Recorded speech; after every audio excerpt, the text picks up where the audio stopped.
Happy St. Patty's Day, everyone. Who is ready to make some Irish shortbread and some Irish sweetbread? Stay tuned, make it with me, and later you'll meet Moosie. Today we're going to make the traditional Irish soda bread. And there are many versions of it. Some are just 3 ingredients, all-purpose flour, buttermilk, and of course buttermilk is the key. Many times if you don't have buttermilk, and I'm sure back in Ireland they made their own buttermilk where you add vinegar and one other ingredient that I forgot, lemon juice, to regular whole milk, and it becomes a buttermilk of sorts. And they claim that's the key to the Irish soda bread. The other things you put in is just a teeny bit of baking soda, a teeny bit of salt, and that's like half a teaspoonful, and then a little bit of sugar. Now the reason that they didn't use a lot of sugar was because number one, it was expensive, and they claim you don't need more than a teaspoon or 2 of sugar. Now other recipes, if you look them up, you'll find they put in an egg. They also add butter, and depending on what you like, that's it. Now I particularly like caraway seeds, and I will put them in because I love them. Moosie, not so much, but he'll eat the bread anyway. And I also like to add some raisins. Now you don't have to add the raisins, I like to. The other thing you must do is make the cross on the top of the bread. You form it, you work it with your hands. This is the poor people's version, and this is what Nellie did, and I'm passing it on to you. So I have already put 2 cups of flour in my bowl over on my pull-out cutting board because that's where I'm going to work it. You don't have to really knead it. It's a craggy bread on the outside and nice and soft and moist on the inside, and I'm sure that you will love it. So let's begin. Now here in my bowl, I've already put in my 2 cups of all-purpose flour. And what I'm going to do, I've washed my hands, of course, is I'm going to spread the flour to the outside of the bowl, and I'm going to pour in 1 cup of buttermilk. Now, I have already shaken up the buttermilk. I think one time I did make this actually with the buttermilk hack with the vinegar and the lemon. So I'm going to pour this in the middle, right in the middle carefully, and then I'm going to fold in the flour into the buttermilk in the middle. Now I have my little bit of salt here. I'm going to add that to the outside of the flour. My little bit of half a teaspoon of baking soda, and I'm going to add that around the outside, and a little bit of sugar. Some recipes, when they add the egg and the butter, they put more sugar in, but I'm only adding probably a tablespoon, maybe 2 tablespoons here, and that's it. So that's the ingredients. They're all in there. The raisins that I'm going to put in and the caraway seeds will come later. So I'm going to start this with the fork, bringing the flour into the middle of the buttermilk and mixing it from there as I go around the pot. Now it's not going to be a nice rounded ball when you get finished with it. It's going to be craggy, might be a little moist. So it's working together here with the fork. You know, I can just imagine my grandmother making it. In fact, many's the time I watched her make this at home. It was so fun. She did another kind of a bread, which was a sweet Irish soda bread. And that she made with buttermilk. By that time, the buttermilk had come in, and now that she was living over here in the States, she probably started to cut corners too in the baking time. And I have made that often. In fact, all the kids have the recipe. That's the one they love. You know, Irish soda bread is the craggy bread. The other one is sweet. I've made that for you before, and I might put a little bit of my other clip on there. Now it looks like it's pretty well all put together here. Now I'm going in with my hands to get all the last bits here. All right. Now I'm not really kneading. I'm just trying to incorporate everything together here and get the last remains of everything. And don't be upset if you don't see a nice round ball forming. It's not gonna happen. A little bit more flour here that I just want to incorporate.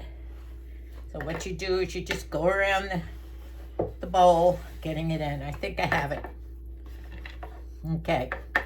Now, if I can unstick my hands, those of you who don't like this process, just deal with it, right? See, it's forming a little bit, but it's going to be craggy. And by the way, this isn't going to be a very big loaf. If you want a bigger loaf, you could double everything, where you put 4 cups of flour in and 2 cups of buttermilk. And that way you would get a nice big loaf. This is just going to be a little tiny loaf to start with. In a way, I wish I had doubled the recipe. Okay, there we go.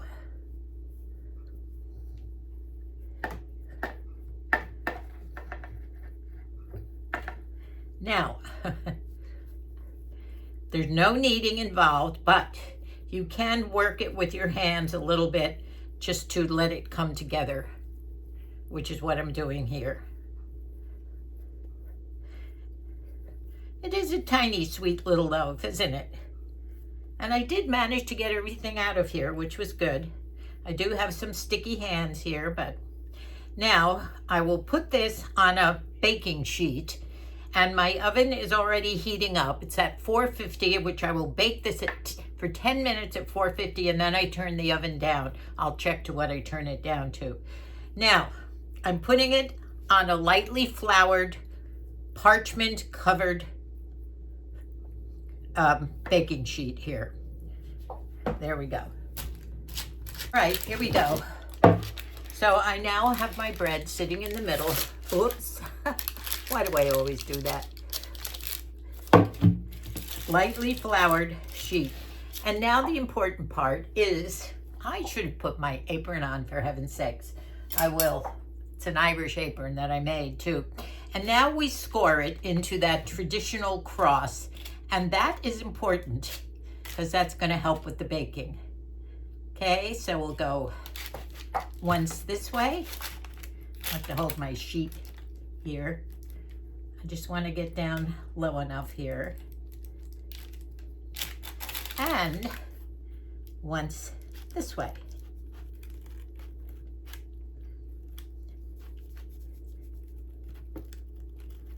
There. Now I'm going to hold the paper still so I can show you. That's our bread. Was that easy or what? Now I'm going to put it in the oven.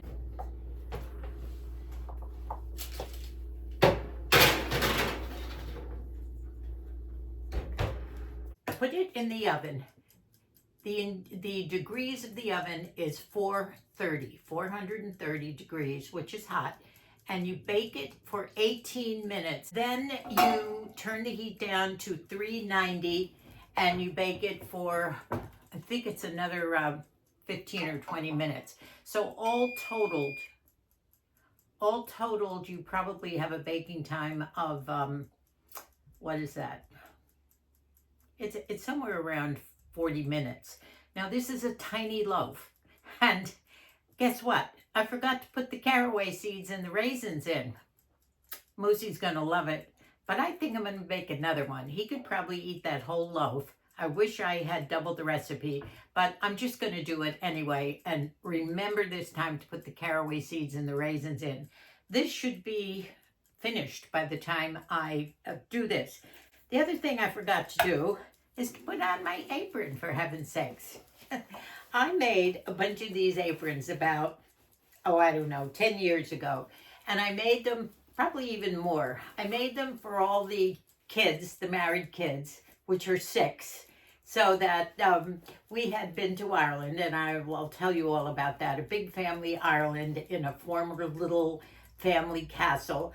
We stayed there for 2 weeks at Christmas. We did it twice, skipping a year back in 2005 and 2007.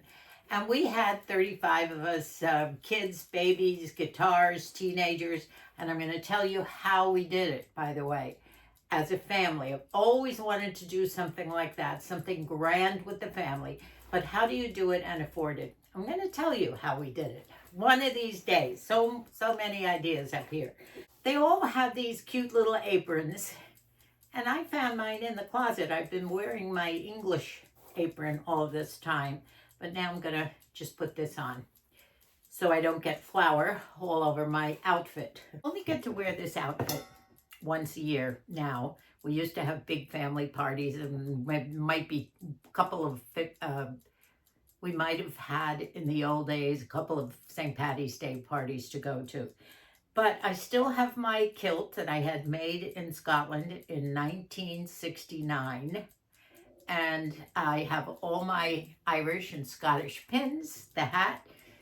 I have my cape that I made from fabric that I bought in Scotland. I bought the tartan Gordon tartan, that green tartan, and I made this cape that I've shown you before. Now, last St. Patty's Day, Colleen took pictures of me doing a big twirl in the driveway up there. I'm not going to try it again this year because I don't think I could do it. I might fall. So I'm just going to put the twirl itself on for you. You know, the history of Irish food and Irish eating goes back, I think Irish soda bread goes back to the mid-1800s. And many's the time the bread was made in difficult times, especially during the famine, where they didn't have ingredients, and bread was something that kept them alive. That and potatoes. And until the blight came on the potatoes and they tried to do other things. Nellie Flanagan was born in Roscommon County, and she was from a family that probably struggled. But I am particularly the granddaughter of Nellie Flanagan. And Nellie was born in Ireland along with 8 brothers and sisters. And when she was 17, her mom and dad sent her to New Jersey to live with a cousin and work in his little tiny restaurant. And that's what she did. She met a husband here, Tom Need, who was also from Ireland, and they raised a family and my mom, and here I am. We eat on St. Patty's Day traditionally corned beef. And I bought a big corned beef. I will be boiling it later, and Moosie will be having sandwiches tomorrow with me. That's about it. At our big parties, we used to all do 2 or 3 or 4 of these and boil them and have potatoes and cabbage, and we'd bring it all to the party and line it up on these big tables, and that's what we would eat in the parties. But you can eat so many different things. Cold cannon is something that we've made. That's made with the leftover potatoes, mashed potatoes with cabbage, leftover cabbage in it. Everything after a St. Patty's Day party is made with leftover stuff. And that to me is delicious. You know, you can use your eggs in the morning and mix your cold cannon and your potatoes, and you can make those into hash browns. And the boys always did that the day after the parties when we would gather in the big tent up at Colleen's. They were the latest, and we would go over all the fun of the night before and the music. Margie's husband Mike had a band, and we'd have his live band playing Irish music, dancing. Just a wonderful, wonderful time, and I miss them, but life goes on. Let me begin my second loaf. Or maybe I should make a loaf of that sweet Irish bread. That has raisins and caraways too. I think I'll do that. You know, if you're hankering for a homemade loaf of bread that's craggy on the outside and nice and soft on the inside, I don't know why you don't make one of these. This is so easy. It didn't take me 5 minutes, and it didn't take a lot of ingredients.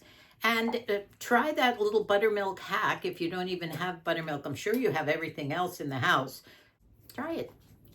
Okay, I'm going to get out the ingredients now, which Nellie Flanagan made her sweet Irish bread, and it's a little different. I just turned the oven down to 390, and I'm going to bake the bread for an additional 20 minutes. And I'm going to put a knife in the middle and check to see if it comes out clean. If it does, I'll take it out. If not, I'll cook it a little longer. Well, I'm ready to make Nellie Flanagan's sweet Irish bread. And I've got the ingredients out. And the main ingredient, believe it or not, is a box of biscuits. Well, not the whole box. And you make this bread in a loaf. I've buttered it and floured it. And don't let me forget the raisins and the caraway seeds, okay? Bread is finished. I tested it with the knife. It's completely right in the middle.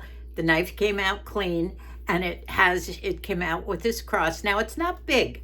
As you can see, it did get a little bit bigger, but this is a nice loaf. And if you want it fresh every day, you just make one of these tiny ones. So it's got the cross in the middle. It's nice and baked on the bottom. It's not heavy. It's crusty. It's rustic. And it's going to be great with any way you want to eat it. You can smother it with butter. You can put whipped cream on it and jam. You can have it with eggs, sandwiches, however you like. Now I'm going to make the sweet Nellie's recipe for her sweet bread. I have recipe boxes filled with a lot of my mother's recipes, a lot of her friends' recipes, going back to the 1930s when she had the Married 12 Bridge Club. I think in other videos way back, I showed you a lot of these. And I also have some of my grandmother's recipes. And this is her easy, what we call easy, Irish sweetbread. And she used to call it a soda bread, but it still is in a way, but it's sweeter than what we just made. And she made it forever. As a matter of fact, every single one of our kids and granddaughters have this recipe, grandsons too. They've made it. We've made bunches of this for the parties. Remember, these have no preservatives in them, so you have to eat them up fast. They don't last like regular bread. And in our family, these go fast. This is a favorite. So I have already put 3 cups of biscuit in my bowl over there. And this is for 1 loaf, which goes into a loaf pan. It calls for 2 eggs. And of course, the eggs are from Colleen's lovely ladies up at her house. Thank you, Colleen. And I believe this is half a cup of sugar. This gets a little bit more sugar because it is a sweeter bread. And let me just check. I think it's 2 cups of buttermilk. Yes. Well, it's 1/4 cup of sugar and 2 cups of buttermilk added to the 3 cups of biscuit and 2 eggs. And in this, I'm going to put raisins and caraway seeds. Do not let me forget that. So we'll go over to my cutting board now, and I'll put in the buttermilk and the eggs and sugar, and I'll whip it up, put it into the pan. I already have my oven ready. You cook it for 1/2 hour at 400 degrees. Turn it down to 300, I believe, and cook it for the other 1/2 hour. Yes, 1/2 hour at 400, 1/2 hour at 300, and you take it out, and it's wonderful. This time I prefer to use a wooden spoon, so let's get busy with the eggs. 2 eggs, and I have my 3 cups of biscuit ready to go. 2 eggs.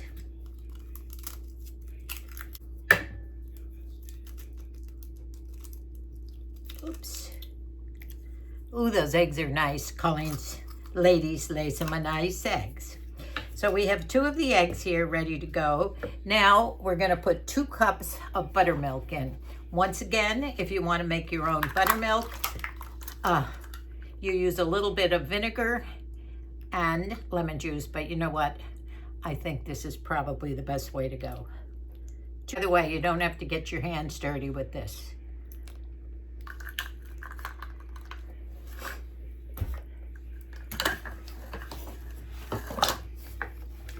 And then just mix with a spoon, no hands. Get those eggs incorporated in here. Now it's turning colors. As you can see. I want to make sure there's no little lumps in there. There shouldn't be. Definitely a more liquid, and it's because of the eggs, of course, and of course more buttermilk. I'm going to not forget my caraway seeds. Now, I like caraway seeds. I got this nice big jar of caraway seeds on Amazon, and as you can tell, I've used up a lot. Woo, that's a lot. So now I'm sprinkling them into the mixture itself. Sometimes the caraway seeds, especially the raisins, have a tendency to sink to the bottom in these mixtures, but that's okay. And put some more in. Oh boy. You don't have to put raisins and caraway seeds, or you can put one or the other. Okay, now these hopefully will incorporate throughout. And sometimes when the grandkids come over, they love their raisins, and I can give them one of these little things. So I'm going to put a box in, maybe two, and I might reserve some for the top. You see, nice and creamy. Now I have my pan ready to go, and I'm just going to pour it in here and cook it for half an hour at 400. Just try and distribute it evenly. Now in a big pan like this, it's kind of hard to get it all out, but the spatula helps. Okay. That's what it looks like. It fills up maybe half. Sometimes it rises real high, sometimes it doesn't. Doesn't bother me. It still tastes good whether you get big slices or small slices. And this also is just great with butter. But you want to eat it up fast. I'm going to put some extra ones in up here on the top, just because you want to see them. So in it goes at 400 for half an hour.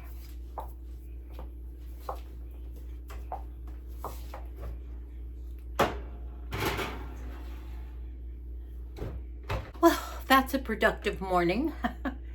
Now I want to talk with Moosie for a little while to end up our nice, just to talk with him a little bit. I have taken some pictures or videos, clips from other videos that we've done in the past. I hate repeating myself. Every St. Patrick's Day, we try and think of something different to go, a different scene. One time we were outside, one time we were in front of the fireplace, one time we were in the kitchen cooking Irish stew and an Irish breakfast. We went all out that first St. Patrick's year. You should go back to our video of our very first St. Patrick's Day cookery. We made a full Irish breakfast. We went down to an English-Irish store down in Fullerton, and we bought black pudding and Irish bangers, and we bought everything. We made the full-on Irish breakfast. We made scones. Then we did an Irish stew. We also did some bread, I believe, some scones.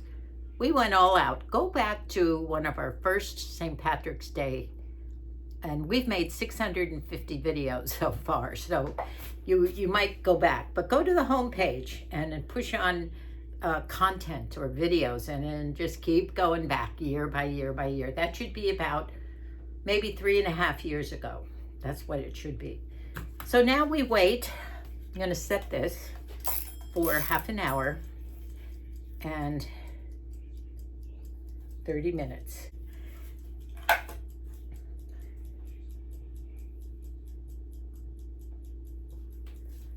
You're not going to believe this.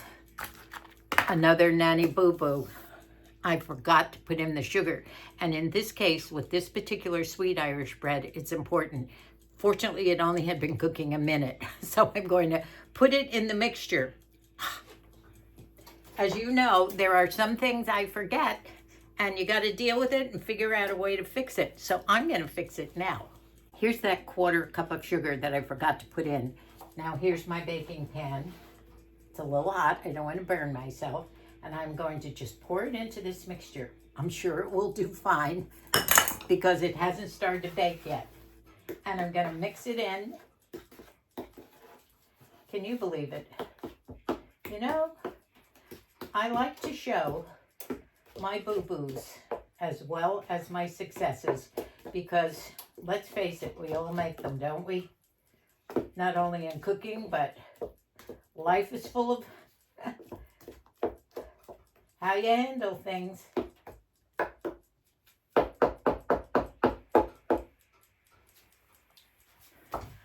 I think I pulled a save, but I need more raisins now.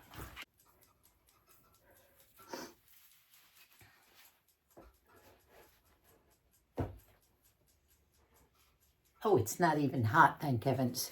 Moosie will never know the difference. The sugar is now incorporated, the raisins are on top again, and I think I made a save.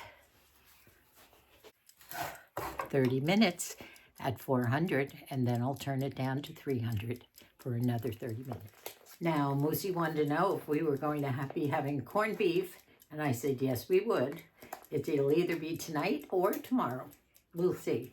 And I have cabbage if he wants corned beef and cabbage. I do have some potatoes I can boil, but I also have some more of that rustic bread, and I think that's the way we'd like it sliced. Now, let me tell you how I cook this. I have always boiled my cabbages. You can bake cabbages too, but I've always boiled them.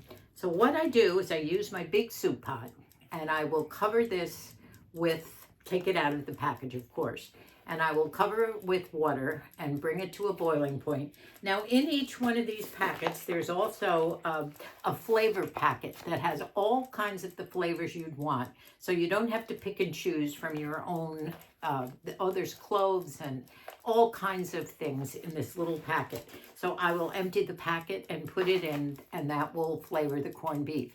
And you turn, after it comes to a boil, you turn it down to a simmer.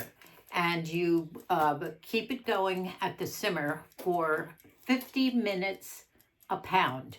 And this comes to almost 3 pounds. So I will be cooking this almost 3 hours. Now that's after 30 minutes at 400. Now it's down to 300 and we'll cook the remaining. So it's rising nicely. When Nellie Flanagan's bread comes out of the oven, I will show it to you. But now I'm going to take a little rest first. I just put the seasoning in. This was a little seasoning packet, and it is going to cook probably for close to 3 hours. It's almost 3 pounds. Directions say to boil it for approximately 50 minutes a pound. Now it's starting to boil. I will let it get to a full boil, and then I will turn it down to simmer and just keep watching it. So it looks like we might be able to have something tonight. Now the corned beef is now on simmer for approximately 3 hours, a little less. Doesn't that look good? On the left is Nellie Flanagan's sweet Irish bread with caraway seeds and raisins. And on the right is the traditional Irish soda bread. This only has 4 ingredients in it and so easy to make. You should try this. Well, I wish I had a Guinness or something to give to you right now. Because today is St. Patrick's Day? No. Is it? Oh, can you tell? I know. The top of the morning to you, my friends. The rest of the day to yourself. Well, this one's a little different. I did a lot of baking today. I have my slippers on because my Irish boots were killing me in the kitchen. I've made 2 kinds of bread, and I have a corned beef boiling away. So you can either have corned beef sandwiches tonight, and the whole works tomorrow with the cabbage and potatoes, or what? Your decision. I'll eat anything you do. Good. It was just like when we were walking over, when we were in high school and college, to the parade. It was on 5th Avenue. Oh my gosh. We got off the bus from New Jersey on 8th Avenue. And there were too many bars between 8th Avenue and 5th Avenue. So we never got to see the Not me. parade. This was him. Never got to see the parade. we saw in the bars. Well, And the thing about it was the corned beef and cabbage was free listen. on one day a year. If you had only watched the parade, you would have seen me marching in the parade. My college, Marymount College in upstate New York, we actually were in the parade marching in our cap and gown, white gloves, and heels, high heels. And I marched all the way up, and you never saw me, huh? You didn't know me then. No, wouldn't matter. I was a junior in high school. Wow, in the bars? Yeah. Oh, wow. Well, my friends, it's been a fun day, a little bit different. Yep. We won't be having the great big giant family parties that we have every St. Patty's Day, but we had wonderful years of those that went on with the kids, the grandkids, and music and dancing. And now it's just us dressing up in our regalia once a year, and I get to wear my 1969 kilt that I had made in Scotland. I had to, it doesn't quite wrap around. And you see my hat? I love those hats. Those were $70 or so, and I bought one for every boy in the family. There must have been 15 or 20 of these damn things. I remember that. And we all loved them. I went to give Aiden one of our hats. I have a big collection of hats we bought in Ireland, you know, the golf hats and the tweeds and everything. And he said, no, I still have my hat. I'll wear that. I guess he has his father's hat.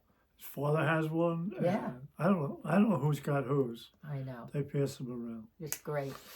Okay, well, God bless you all. On St. Patrick's Day. Everybody's Irish on St. Patrick's Day. That's right. I hope you all enjoy your Irish soda bread, your stew, your corned beef and cabbage, whatever you're going to do. Love you all, and God bless us all. Yep. Well, I thought everybody at the weddings and didn't go to any funerals. St. Patrick's Day, they'd get me up there, you know, half crocked, and they'd give me the microphone. Oh, Danny boy, the pipes are cold. From glen to glen and down the mountainside. Once I did, I think about 5 years ago, I wore it to some winter function. However, I am so excited to show you this. Now, I had my kilt made in Scotland when we lived over there in 1969, and it was made by a kilt maker, and I have the plait. I even have the Irish pins. Yes, and I'm not going to show you over here, but since I'm not 117 pounds anymore, you can move out, Colleen. Okay. I have it doesn't overlap anymore, but I can still wear it. Now the cape, there are 6 yards of tartan. Let me show you the inside. This is wool. Yeah, it's a full circle cape. And there's 6 yards of see the whole thing? tartan on the inside. And the tartan is from fabric that I bought in Scotland and made drapes. And I hung these drapes in 3 different houses since then. And then I made a cape out of it, and it matches my kilt. How many yards? 6 yards of tartan and 6 yards of black wool. Wow. I found it's a beautiful chevron heavy wool pattern. And I've made 14 of these capes, all with different tartans. And I'll put the picture of all the girls. We made them. Mine is a Burberry. Yours was a Burberry tartan. Yep. And I had a red tartan, the Stuart, and I can't, this is the Pink for one of the little girls. Yeah. It's actually warm today, isn't it? It's a beautiful day. I wish we were having a big party like we used to. I know. We have our memories of those great parties, don't we? Oh gosh, we sure do. So, wow, isn't it all beautiful when it's all together? Isn't it? And Yeah. the pins on my hat too. And the cross from, I think Debbie brought this in Ireland for me. So I'm all decked out. Woo! Look great, Mom. Woo!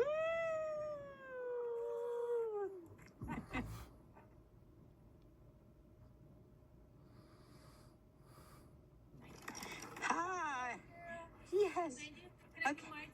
Do your twirl. Whee! I've put some clips here at the end of the video, mainly because I won't be doing the twirl this year.